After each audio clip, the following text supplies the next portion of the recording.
To study in sciences can mean reading your textbook and getting information from that. It can mean working with other students in your class so you get a better handle on the content.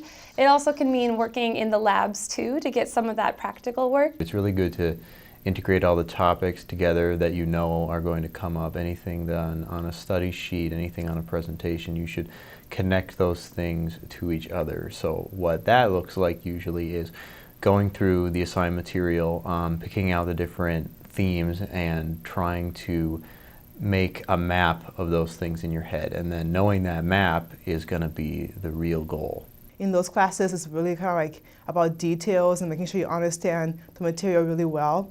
And so just going in like knowing that you're going to have to work, kind of harder than the usual maybe gem class, and then just kind of being willing to dive deep into the textbook. So reading the textbook is very good.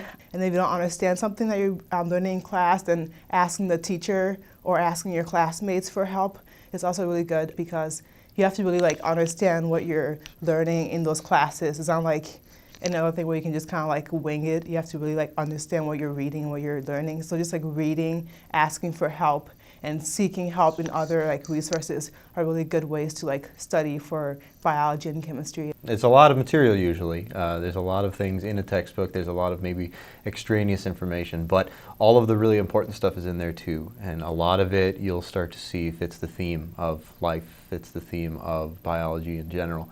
And you're going to want to know those things going forward, because it's just going to keep playing back on itself. In class, they're mostly focused on like the bigger, general topics, and like they're expecting you to read beforehand or after, so you can be able to like fill in those like blanks and gaps. If I find it's starting to get overwhelming, too much novel information all at once, too much stuff too rapid fire maybe, or if it's like a whole new subset of the discipline, I like to go back and look at what I have learned before, try to integrate it in, try to think about it from a different perspective, try to get in with a study group, try to utilize the services available. I just asked a ton of questions in class, and I asked my classmates for help. I wasn't like ashamed or too prideful to ask for help. I just next person, hey, can you help me with this? I don't understand it. And they were super kind and understanding, and actually ended up doing really well in the class, like at the end. I am a bio major, and I have taken my fair share of chemistry courses as well,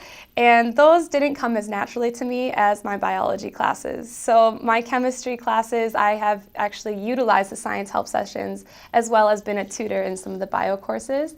So yeah, it is okay to say that you need help in some courses, because no one is perfect in all. Science help sessions are a great resource here, especially. You don't get that kind of tutoring service other places that I've seen. I've talked to people and they just kind of have to sink or swim. I think it is a great resource, free, that Bethel offers too, so you don't have to worry about that.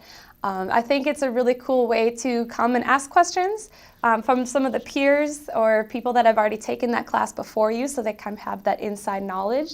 It is a really cool way to collaborate with other students too that might be in the class, or ones who have kind of that perspective of looking back on it too. You should come with just like material, first of all, that you want to go over.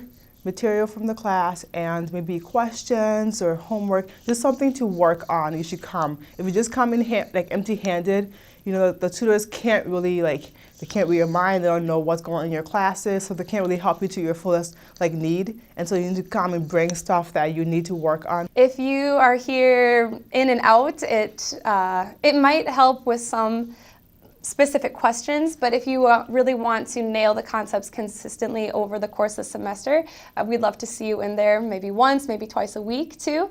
I've really gotten to know some of my tutees as well, so some of those relationships form because of the hard work that students come, and they come to Science Help over and over again. You really have to own your learning for yourself and really want it for yourself. You really have to be passionate about what you're pursuing. So kind of reflect on if this is for you, this is what you want, kind of ask God for His will, because if you don't, it might hit you later on where it's not working for you, you don't have the motivation. So I would really say my advice is really just figure out, is this for me, is this what I want? And then if so, just have that passion and motivation that's going to carry you through. Otherwise, you know, it's gonna get challenging down the road. You need to like really have like motivation to get you through and be like a self-learner and seek help and figure out what works best for you. Work hard and trust your instinct. There are many times that you'll doubt yourself, should I be in this course, should I take this major? But stick with it if it's something that you love to do, and put the work in and you'll see the effort pay off.